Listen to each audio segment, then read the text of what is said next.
सभी राजा मुगल साम्राज्य के आगे घुटने टेक चुके थे, लेकिन भारत का एक राजा ऐसा था जो मुगल सम्राट अकबर के नाक में दम करके रख रखा था। आपको जानकर हैरानी होगी कि मुगल सम्राट अकबर उस राजा से परेशान होकर उसके सामने एक शर्त रखता है कि तुम चाहो तो आधा भारत अपने कब्जे में ले लो, लेकिन मुगल साम्राज्य के अधीन होकर राज करो। लेकिन भारत के इस महान राजा को अपना आत्मसम्मान इतना अधिक प्यारा था कि वो अकबर के हर प्रस्ताव को ठुकराकर उससे युद्ध करना सही समझता है। भारत के इस महान राजा का नाम था महाराणा प्रताप सिंह। एक ऐसा राजा जिसका नाम सुनकर अकबर के भी रोंगटे खड़े हो जाते थे। एक ऐसा राजा जिसका नाम सुनकर अकबर के सारे योद्धा कांपने लगते थे। दोस्तों, महाराणा प्रताप के पिता का नाम राजा उदय सिंह था, जिनकी एक नहीं बल्कि 20 पत्नियां थी और 20 पत्नियों से उनके कुल 33 बच्चे हुए थे। और उन्हीं 33 बच्चों में से एक थे महाराणा प्रताप, जिनका जन्म 9 मई साल 1540 में राजस्थान के कुंभलगढ़ में हुआ। महाराणा प्रताप जब बहुत छोटे थे तभी से उनके अंदर ऐसे ऐसे गुण दिखाई देते थे जो कि एक महान राजा के अंदर होने चाहिए। सिर्फ दरबार के लोग ही नहीं बल्कि राज्य के लोग भी इस बात पर यकीन करने लगे कि जब महाराणा प्रताप बड़े होंगे तो वही उनके राजा बनेंगे। लेकिन किस्मत को कुछ और ही मंजूर था। महाराणा प्रताप के पिता उदय प्रताप सिंह ने अपनी पसंदीदा पत्नी की बातों में आकर महाराणा प्रताप के छोटे भाई जगमाल सिंह को वहां का राजा घोषित कर दिया। उदय प्रताप सिंह के द्वारा किया गया ये एक ऐसा काम था जिसे सुनकर पूरा राज्य दुखी हो गया। दोस्तों, राजा उदय सिंह जी की 20 पत्नियों में से एक थी रानी धीर भाई भटियाणी। धीर भाई उदय सिंह की सबसे पसंदीदा पत्नी थी और धीर भाई चाहती थी कि उनके बेटे जगमाल सिंह को मेवाड़ का राजा बनाया जाए। राजा उदय सिंह बिना कुछ सोचे समझे ही जगमाल सिंह को मेवाड़ का राजा बना दिए, जबकि वो इस योग्य था ही नहीं। ये बात साल 1572 की है, जब खराब सेहत की वजह से राजा उदय सिंह की मृत्यु हो गई। उनकी मृत्यु के बाद मेवाड़ के दरबारियों ने आपस में फैसला किया कि जगमाल को राजा के पद से हटाकर महाराणा प्रताप को वहां का राजा बना दिया जाए। जिसके बाद दरबारियों ने जगमाल सिंह को राजा के पद से हटाकर महाराणा प्रताप का राज्याभिषेक कर दिया और यहीं से शुरू होती है मेवाड़ के इतिहास की एक अनोखी दास्तान। वहीं दूसरी तरफ उस वक्त भारत के अधिकतर हिस्सों में मुगल साम्राज्य का आतंक था। उस वक्त अकबर मुगल साम्राज्य के सम्राट हुआ करते थे। अपने राज्य का विस्तार करते करते भारत के अनेक राजाओं को अपने अधीन कर चुके थे और बचा था तो सिर्फ और सिर्फ एक महाराणा प्रताप सिंह। महाराणा प्रताप सिंह का जो मेवाड़ था वो किसी भी कीमत पर अकबर अपने कब्जे में लेना चाहता था, क्योंकि अकबर के व्यापार का जो रास्ता था वो मेवाड़ से ही होकर गुजरता था। यही वजह है कि अकबर एक एक करके अपने हर सेनापति को महाराणा प्रताप के पास भेजता था और महाराणा प्रताप को तरह तरह की लालच देते थे। यहाँ तक कि मेवाड़ को अपने कब्जे में लेने के लिए अकबर ने ये तक कह दिया कि चाहो तो आधा भारत अपने कब्जे में ले लो, लेकिन मुगल साम्राज्य के झंडे तले आकर काम करना होगा। महाराणा प्रताप हर बार अकबर के प्रस्ताव को ठुकराते रहे। आखिरकार अंत में परेशान होकर अकबर ने युद्ध करने की सोची और ये बात है महाराणा प्रताप के राजा बनने के महज 3 साल बाद, यानी कि 1576 की, जब हल्दी घाटी के मैदान में एक तरफ अकबर की विशालकाय सेना मौजूद थी और दूसरी तरफ महाराणा प्रताप की सेना।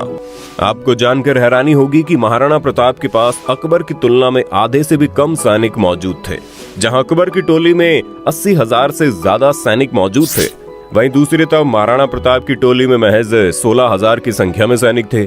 लेकिन इस युद्ध में महाराणा प्रताप की सेना ने अकबरी सेना का वो हाल किया जिसे सुनकर आज भी लोगों के रोंगटे खड़े हो जाते हैं। दरअसल इस युद्ध को हल्दी घाटी के मैदान में लड़ा गया था।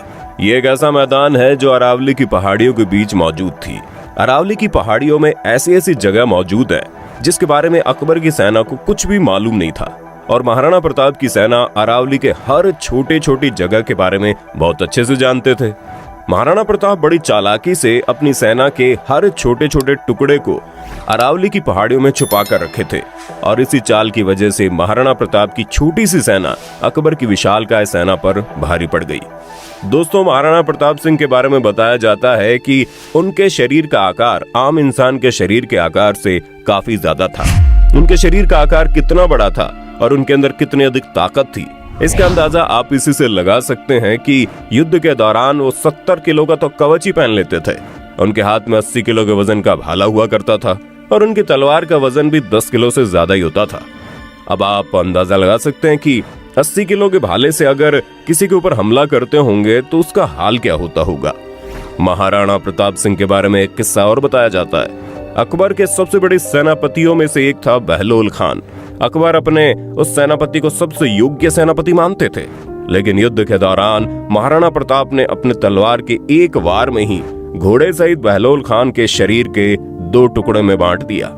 इससे आप अंदाजा लगा सकते हैं कि महाराणा प्रताप के अंदर कितनी ज्यादा ताकत थी। उनके ऐसी खतरनाक अंदाज की वजह से अकबर जैसा राजा भी महाराणा प्रताप से डरता था। युद्ध के दौरान एक बार भी अकबर की हिम्मत इतनी नहीं हुई कि वो महाराणा प्रताप के सामना कर सके। खैर, ये तो हो गई महाराणा प्रताप की बात, लेकिन उनका घोड़ा चेतक भी किसी से कम नहीं था। कहा जाता है कि महाराणा प्रताप के घोड़े चेतक जैसा घोड़ा दोबारा कभी पैदा नहीं हुआ। उनका घोड़ा नीले रंग का था, जिसे अफगान से लाया गया था। महाराणा प्रताप अपने इस घोड़े से बहुत ही प्रेम करते थे, लेकिन उस दिन युद्ध के दौरान ऐसा वाकया हुआ जिसने महाराणा प्रताप से उसका सबसे प्रिय घोड़ा हमेशा के लिए छीन लिया। उस वक्त युद्ध के दौरान अकबर के मुख्य सेनापति मान सिंह एक हाथी पर बैठकर महाराणा प्रताप के सैनिकों को एक एक करके मारता जा रहा था। महाराणा प्रताप ऐसा होते हुए देखकर तुरंत अपने चेतक को मान सिंह की तरफ मोड़ लिए। चेतक ने एक लंबी छलांग लगाई और अपना अगला पैर मान सिंह के हाथी के ऊपर पहुंचा दिया। अकबर ने अपने भाले से मान सिंह के ऊपर एक भयंकर प्रहार किया, लेकिन तभी अचानक से उस हाथी का महावत मान सिंह के बीच में आ गया। उस वक्त युद्ध के दौरान हाथियों की सूंड में तलवार बांध दिए जाते थे। हाथी ने जैसे ही अपनी सूंड को घुमाया, चेतक का अगला पैर कट गया। पैर कटने की वजह से चेतक बुरी तरह से घायल हो गया। अब उसके अंदर इतनी ताकत नहीं बची थी कि वो महाराणा प्रताप को संभाल सके। महाराणा प्रताप सिंह के घोड़े को घायल देखकर अकबर के सैनिक महाराणा प्रताप को घेरने लगे, लेकिन चेतक अपने शरीर के अंदर बची हुई ताकत को एक बार फिर से इकट्ठा करता है और उठ खड़ा होता है। आपको जानकर हैरानी होगी, एक पैर कटा होने के बावजूद भी चेतक उठा और तेज रफ्तार से दौड़ने लगा।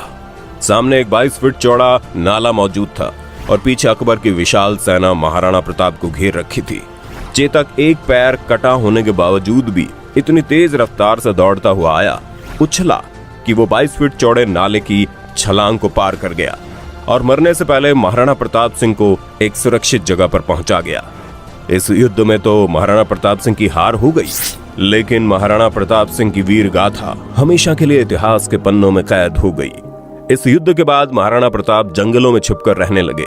अकबर को लगता था कि अपने हालात से तंग आकर एक दिन ऐसा आएगा जब महाराणा प्रताप उसके आगे घुटने टेक देंगे, लेकिन ऐसा नहीं हुआ। महाराणा प्रताप जंगल में रहने लगे। घास फूस, कच्चा पक्का जो भी मिलता रहा वो पेट भरकर खाते रहे और इस दौरान वो लगातार ऐसी रणनीति बनाते रहे कि कैसे भी करके अकबर को मेवाड़ से दूर रखा जाए। हल्दी घाटी के युद्ध के बाद भी अकबर कई सालों तक अलग अलग तरीके से महाराणा प्रताप सिंह को हराने की कोशिश करते रहा, लेकिन अकबर के हर कोशिश को नाकामयाब करने के लिए महाराणा प्रताप अकेले ही काफी थे। आपको जानकर हैरानी होगी कि अकबर कुछ ही दिनों में जंगली लोगों को जोड़कर अपनी नई सेना तैयार कर लेते थे और अकबर के सिपाही जब महाराणा प्रताप पर हमला करते तो महाराणा प्रताप के द्वारा तैयार किए गए सैनिक अकबर के सैनिकों को मौत की नींद सुला देते थे और आखिरकार अकबर को यह स्वीकार करना ही पड़ा कि महाराणा प्रताप के मेवाड़ को कभी अपने कब्जे में नहीं लिया जा सकता और अंत में हार कर अकबर ने मेवाड़ को हमेशा के लिए छोड़ दिया, जिसका फायदा उठाकर महाराणा प्रताप ने पूरे मेवाड़ पर एक बार फिर से अपना कब्जा कर लिया और अपने साम्राज्य को खड़ा किया। ये बात 1597 की है, जब महाराणा प्रताप जंगल में एक एक शेर से लड़ाई करने के दौरान घायल हो गए। शेर ने उनके ऊपर बुरी तरह से हमला कर दिया था और 56 साल की उम्र में शेर के हमले की वजह से महाराणा प्रताप की मृत्यु हो गई। आज सैकड़ों साल बीत चुके हैं, लेकिन महाराणा प्रताप के पराक्रम को आज भी याद किया जाता है। आज भी युवाओं के मन में जोश भरने के लिए महाराणा प्रताप की वीर गाथा को सुनाया जाता है कि कैसे अपने हिम्मत के दम पर उसने अकबर जैसे विशाल साम्राज्य के सम्राट को घुटने टेकने पर मजबूर कर दिया। दोस्तों, उम्मीद करते हैं ये जानकारी आपको अच्छी लगी होगी।